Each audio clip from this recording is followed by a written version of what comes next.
Hi guys, welcome back to new video. दोस्तों, आज की जो वीडियो होने वाला है थोड़ा हटके होने वाला है, जैसे कि हम लोग बनाते हैं उस तरह से।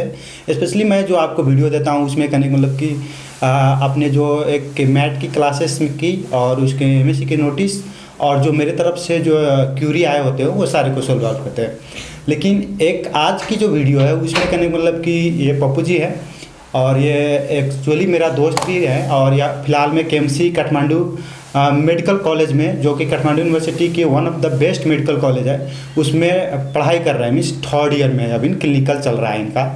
तो इनसे थोड़ा कुछ हम क्वेश्चन पूछेंगे जिससे आपको भी बेनिफिट्स हो और बाकी जो ऑडियंस लोग हैं या जो भी व्यूअर है, सब्सक्राइबर है हमारे फैमिली मेम्बर्स की, उनको भी कुछ बेनिफिट्स हो। तो टाइम ना वेस्ट करते हुए मैं बताना चाहूँगा कि इनका नाम पप्पू यादव है और केएमसी की थर्ड ईयर की स्टूडेंट्स है और अभी फ़िलहाल सिनेमागल में इनका स्टडी चल रहा है। तो पप्पू जी, आप ये बताइए कि आप एमबीबीएस इन नेपाल कर रहे हैं, तो क्या आपको पहले ही पता चल गया कि पहले ही से जैसे कि आप पढ़ाई कर रहे थे तो शुरू ही से आपका सोच था कि मैं नेपाली में एमबीबीएस करूँगा, कि आप अब्रॉड के भी प्लान किए थे? मैंने नेपाल में ही प्लान किया था, क्योंकि क्या है कि नेपाल में और एमबीबीएस में मेन क्या होता है, पेशेंट से इंटरेक्शन बहुत ज़रूरी होता है। तो पेशेंट से इंटरेक्शन करने के लिए सबसे बेस्ट है अपना मदर टंग, उसी में हम कम्युनिकेट कर सकते हैं। और क्योंकि फॉरेन में क्या है, उन लोगों को कोई अब जैसे कोई डिजीज़ होता है तो नेपाल में लोकल लोग से उसको थोड़ा प्रोनाउंस अलग ही करते हैं, उधर पर कुछ अलग करते हैं वहाँ के लोग। तो पेशेंट में और जो हमारा इंटरेक्शन है वो बेहतर हो सके, इसके लिए होम कंट्री अच्छा रहता है। इसीलिए मैंने सोचा था नेपाल में ही पढ़ूँगा। ओके, मीन्स इसका कहने का मतलब है कि लैंग्वेज बैरियर ना है। लैंग्वेज कोई बैरियर ना है। पेशेंट और डॉक्टर के जो बीच में कम्युनिकेशन है उसमें आपको एक सीखने के लिए पेशेंट से बात करना बहुत ज़रूरी है। अब 2 साल जो बेसिक होता है उसमें तो पेशेंट से उतना इंटरेक्शन नहीं होता है, पर क्लिनिकल में क्या है कि पेशेंट से ज़्यादा ही कुछ इंटरेक्शन करना होता है, क्योंकि क्लिनिकल रोटेशन होता है हर एक डिपार्टमेंट में और उसके वो थोड़ा आसान हो जाता है जी। और आप जैसे कि आप थर्ड ईयर में हैं, तो आप फर्स्ट और सेकेंड ऑलमोस्ट आप निकाल कर गए हैं। उसमें फर्स्ट तो आपका आ ही गया है रिजल्ट, सेकेंड अभी वेटिंग में हैं आप। तो कहने का मतलब कि आपका जो ये 2 वर्ष का जर्नी था इसमें आपको कैसा लगा? जैसे कि बाकी जो आप लोग का दोस्त है वो फॉरेन कंट्री में भी है, अब्रॉड हो गई, बांग्लादेश, फिलीपींस, इजिप्ट वगैरह कहीं और दूसरे कंट्री में है। तो कभी कभी इंटरेक्शन होती है तो कैसा लगता है? जैसे कि यहाँ मैंने पढ़ाई यहाँ की और वहाँ की, क्या डिफरेंस आपको महसूस आता है? डिफरेंस लैंग्वेज ही एक डिफरेंस है, क्योंकि क्या होता है बेसिक में फर्स्ट ईयर और सेकेंड ईयर में टीचर लोग भी, अब नेपाल का कोई टीचर है तो कुछ वर्ड नेपाली भी यूज़ करेगा, और बाहर हो गया इजिप्ट में हो गया या दूसरे कंट्री में, वहाँ का टीचर से कोई लोकल लैंग्वेज भी यूज़ करता है। वही लैंग्वेज बैरियर ही मेन प्रॉब्लम है। मीन्स इसका कहने मतलब कि आप कोर्स इंग्लिश में है, सिलेबस इंग्लिश में है, सारे चीज़ इंग्लिश में पढ़ाई होता है, लेकिन बीच में कहीं कहीं लोकल लैंग्वेज टीचर यूज कर देते हैं। लोकल लैंग्वेज यूज़ हो ही जाता है और वो यूज़ करना ही पड़ता है, क्योंकि अब मेजोरिटी ऑफ स्टूडेंट करने मतलब कि लोकली कॉन्सेप्ट देने के लिए और कुछ बातें समझाने के लिए लोकल लैंग्वेज ही यूज़ करना पड़ता है, इसीलिए सब। तो इसका मतलब कि आपकी जो बैच है उसमें ऑलमोस्ट कितने स्टूडेंट होंगे इंडियन और या फॉरेन जो बोला जाए? मेरे बैच में आई थिंक 28 इंडियंस है और एक श्रीलंका से है। जी। तो वो आपके भी जो क्लास जो पढ़ाई होते हैं वहाँ पर, तो वहाँ भी कभी कभी टीचर इंग्लिश को छोड़कर नेपाली यूज हो जाता है? कभी कभी हो जाता है। मोस्टली टीचर लोग इंग्लिश में ही पढ़ाते हैं, ताकि फॉरेन से जो आया उन लोगों को ईजी हो। जी। और इंग्लिश ही यूज होता है मोस्टली, पर कहीं कहीं अब वो कंपल्सन है, करना पड़ता है नेपाली में, कुछ वर्ड को बोलना पड़ता है नेपाली में। जी ओके। तो आप जैसे कि आप तो हो गई कि एमबीबीएस वाले बात, तो फिलहाल आपके जो कॉलेज में सीट को देखा जाए, अगर सीट को हम लोग देखते हैं तो टोटल 100 सीट है अब एमएससी आने के बाद, और उसमें आपको जो सीट है 33 सीटें फॉरेन के लिए रखा गया है, जिसमें इंडियन भी आते हैं। और मोस्टली जो स्टूडेंट इस साल का देखा जाए तो ऑलमोस्ट 25 रैंक तक के स्टूडेंट्स आपकी कॉलेज में गया है। तो आप जब एंट्रांस प्रिपरेशन के फेज में थे, आप भी जैसे कि काठमांडू यूनिवर्सिटी की एग्ज़ाम क्रैक कर गए हैं वहाँ पर, तो आपको जो स्ट्रैटेजी था एंट्रांस प्रिपरेशन का, वो कैसे आप वो क्रैक किए और काठमांडू यूनिवर्सिटी के सेकेंड जो टॉप कॉलेज है उसमें आप गए?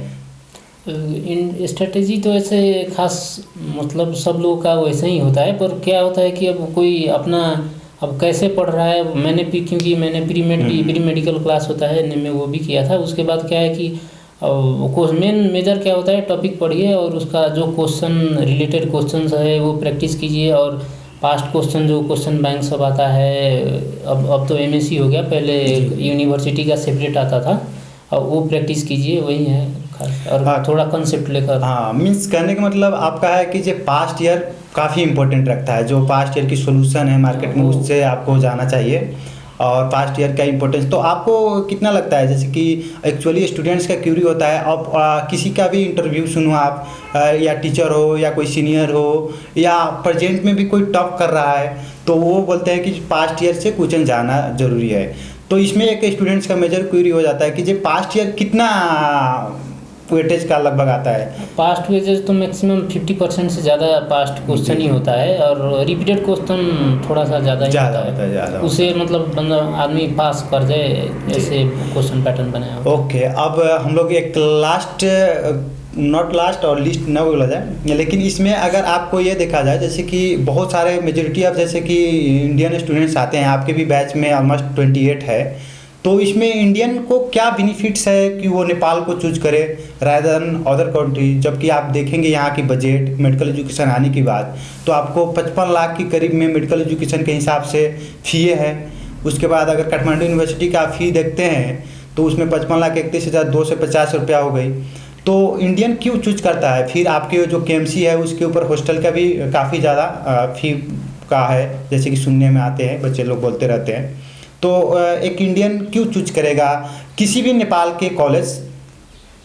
इंडियन को मोस्टली एक तो हो गया, कोई वीज़ा वैसा कोई नहीं लेना पड़ता है, वीज़ा पासपोर्ट वो कोई कंपल्सन नहीं होता है, ट्रांसपोर्टेशन बॉर्डर फ्री है, वो एक एडवांटेज तो है ही। उसके बाद और क्या एडवांटेज है, मेन वही लैंग्वेज बैरियर जो है इंडियन और नेपाल, क्योंकि इंडिया में मोस्टली लोग नेपाल का मोस्टली लोग सब हिंदी समझ लेता है, मूवी या और सब देख के हिंदी बहुत ज़्यादा बुझ जाता है। और नेपाली भी, क्योंकि अब क्या होगा फर्स्ट ईयर और सेकेंड ईयर में जो मतलब हमारे बैचमेट ही जो इंडियन है या जो भी इंडियन होता है, और 2 साल में हम लोग से इंटरेक्शन करते करते, क्योंकि नेपाली और हिंदी उतना ज़्यादा फर्क नहीं है कि अब दूसरा लैंग्वेज बूझने में या बोलने में बहुत ज़्यादा वक्त लग जाता है, पर नेपाली उन लोगों को इजीली अंडरस्टैंड हो जाता है, इजीली वो लोग बूझ जाते हैं।